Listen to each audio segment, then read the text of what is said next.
Le livre des Actes, en fait, n'est pas une fin, n'a pas de fin, car il est juste un tableau qui dépeint ce que Dieu a commencé de faire et qu'il veut continuer de faire.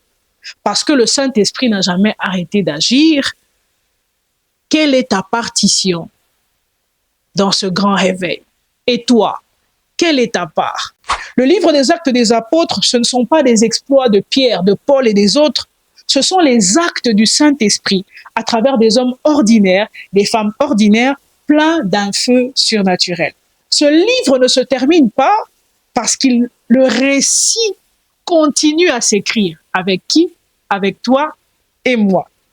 Bienvenue sur notre plateforme d'enseignement, d'études bibliques, de motivation chrétienne et de partage d'expériences Rise in Christ, qui veut tout simplement dire s'élever en Christ, grandir en Christ, ressusciter en Christ. Et voilà, shalom, shalom, c'est la fin de notre décryptage du livre des Actes des Apôtres. En conclusion, et si le feu continuait?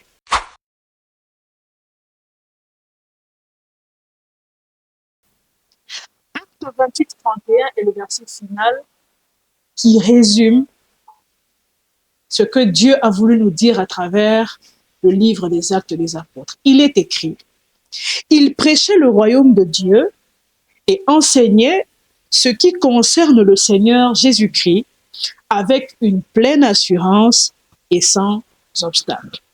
Ce texte nous révèle que le but du réveil, c'est la présentation du royaume et de son roi.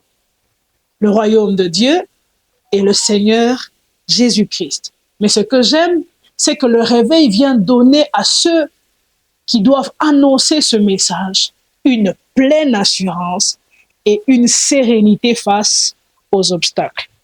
Le livre des Actes, en fait, n'est pas une fin, n'a pas de fin, car il est juste un tableau qui dépeint ce que Dieu a commencé de faire et qu'il veut continuer de faire.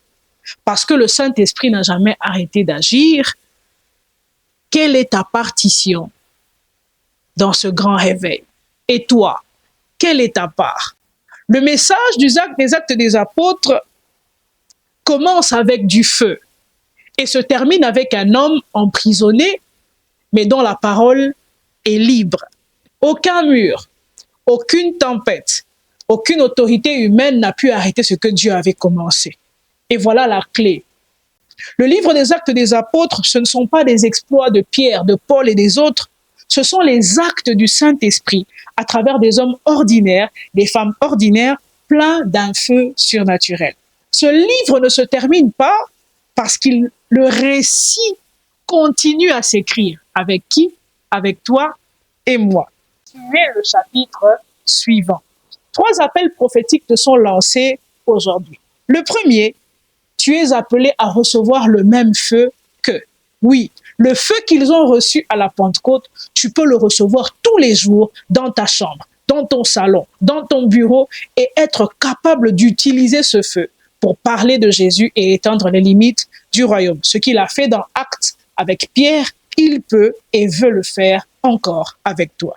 Deuxième appel que je te lance, tu dois sortir de tes murs et va vers ceux que Dieu destine à recevoir le message. Comme Philippe vers l'eunuque éthiopien, comme Pierre vers Corneille, comme Paul vers les nations et les rois. Dieu t'appelle à sortir des murs pour aller au-delà et rencontrer ceux qui ont besoin de l'évangile. Souviens-toi, l'évangile est multiculturel et le ciel parle plusieurs langues. Et enfin, écris ta page de l'histoire avec Dieu. Oui, Pierre a fait, Paul a fait, et toi, que raconteras-tu lorsque nous nous rencontrerons au ciel? Que diras-tu à l'apôtre Pierre? Quel miracle auras-tu réalisé avec le Saint-Esprit? Dieu t'appelle à écrire ta propre histoire. Le livre des Actes des Apôtres, c'est un miroir qui t'envoie le reflet que tu peux faire quelque chose par l'Esprit et la puissance de Dieu. Il ne s'agit pas seulement de lire une histoire, mais de l'écrire avec Dieu.